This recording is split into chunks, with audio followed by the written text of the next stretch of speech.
Assalamualaikum warahmatullahi wabarakatuh. Apa kabar anak-anakku sekalian? Putra putri SD Mugres kampus A dan kampus B. Alhamdulillah Rabbil alamin. Kita masih dipertemukan kembali bersama Pak Roni, walaupun lewat media sosial.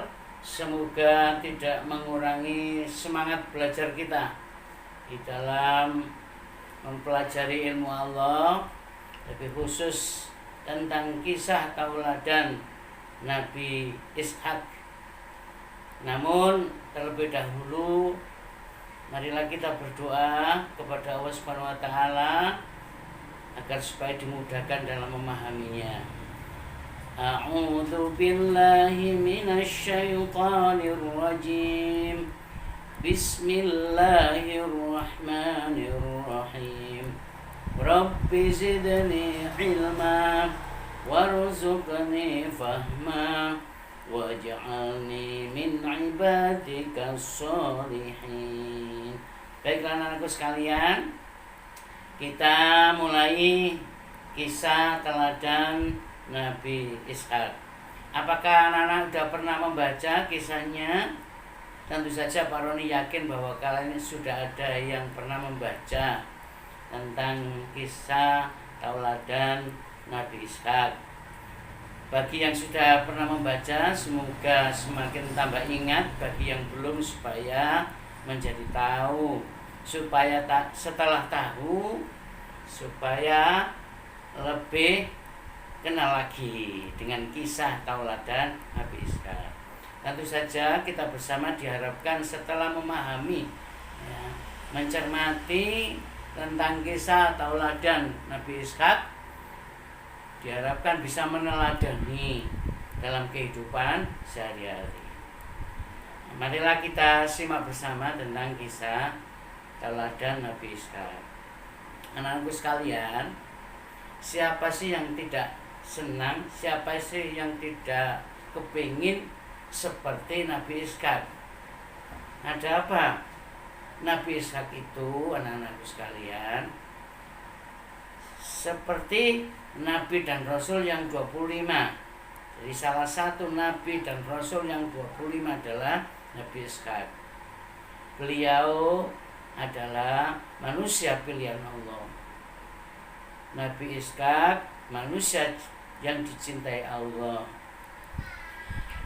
Nabi Ishak memiliki kesabaran yang luar biasa, berilmu pengetahuan yang luas, dan berakhlak yang tinggi, berkepribadian. Berkepribadian itu berakhlak. Beliau itu adalah disukai oleh banyak orang. Nah, siapa yang tidak kepingin disukai banyak orang? Tentu kita suka anak-anaknya. Bagaimana kisahnya?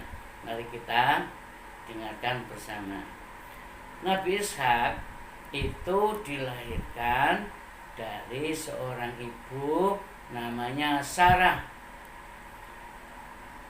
Ayahnya adalah Nabi Ibrahim. Sarah itu istri Ibrahim yang pertama. Yang kedua, Ibrahim nikah dengan Siti Hajar.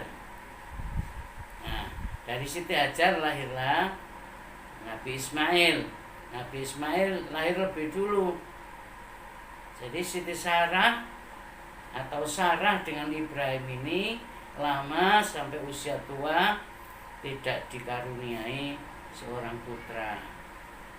Walaupun lama tidak dikaruniai, tidak mematahkan, tidak melunturkan semangat berdoa dan berikhtiar kepada Allah agar supaya diberi keturunan yang soleh dan solihah.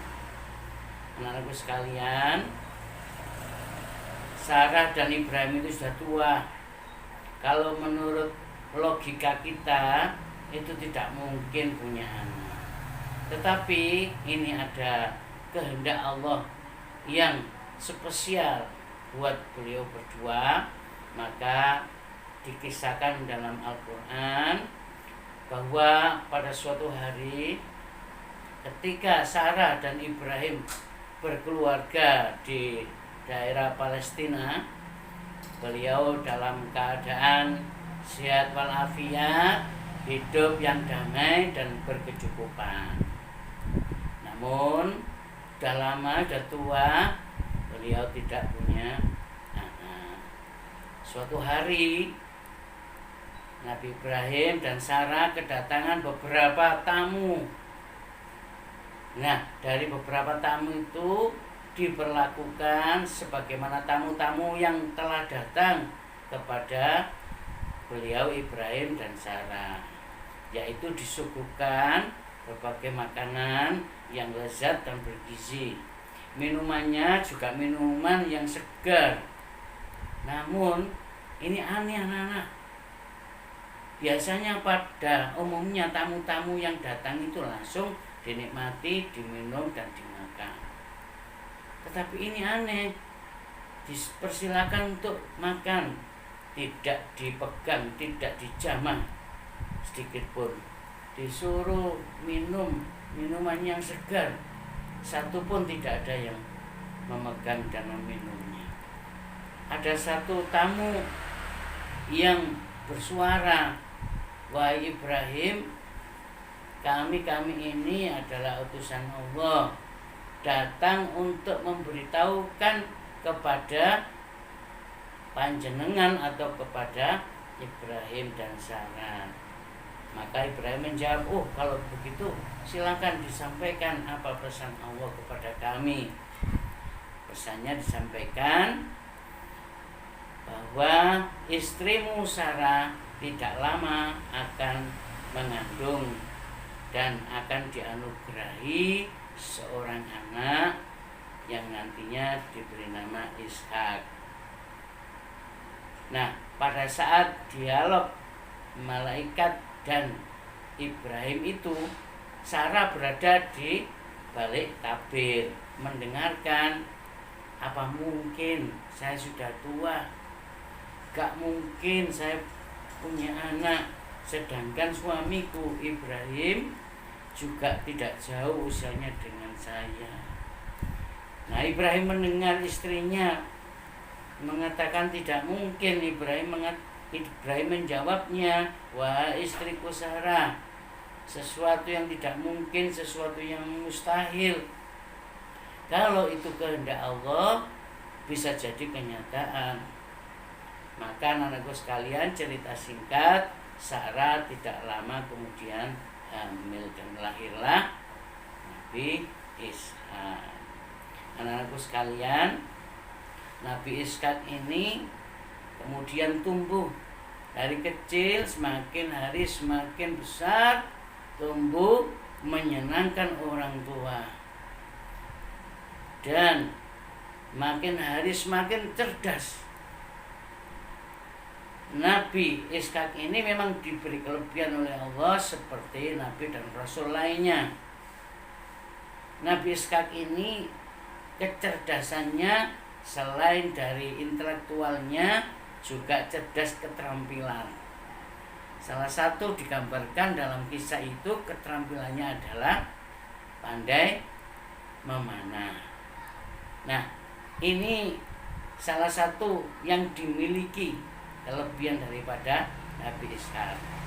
Diberikan kesabaran yang luar biasa, dan Nabi Ishak itu mulai muda sudah membantu ayahnya Ibrahim di dalam berdakwah. Apa dakwahnya yang disampaikan dalam membantu ayahnya Ibrahim berdakwah? Satu, yaitu mengisahkan Allah, Allahu Ahad, tidak digandakan, tidak diduakan. Kedua, selalu mengajak manusia untuk berbuat amal soleh. Yang ketiga adalah mengajak untuk membayar zakat. Yang keempat, ya, selalu mengingatkan akan terjadinya hari akhir atau nanti pada hari pembalasan.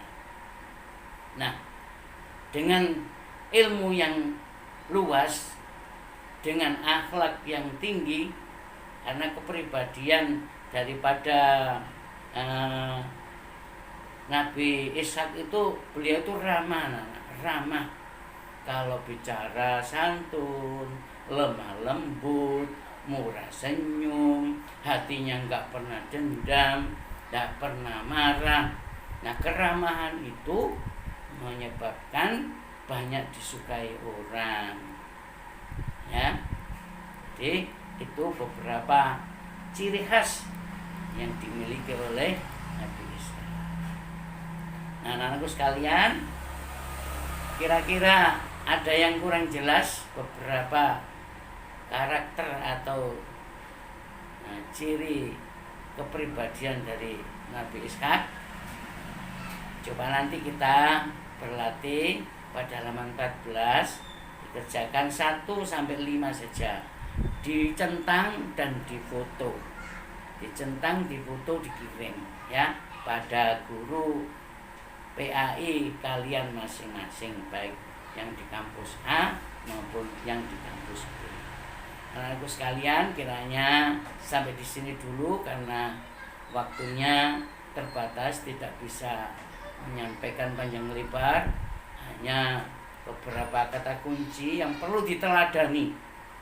Berjiwa ramah, ya, ramah kepada siapapun, termasuk pada lingkungan di sekeliling kita. Kemudian semangat dan berani menyampaikan kebenaran yang datangnya dari Allah Subhanahu wa Ta'ala, dan penuh dengan kesabaran dalam menghadapi semua ujian, baik ujian pribadi maupun ujian secara kenabian atau keumatan. Demikian saya sampaikan, semoga bermanfaat. Kalau punya mohon maaf. Marilah kita akhiri dengan hamdalah. Alhamdulillahirabbil alamin. Assalamualaikum warahmatullahi wabarakatuh.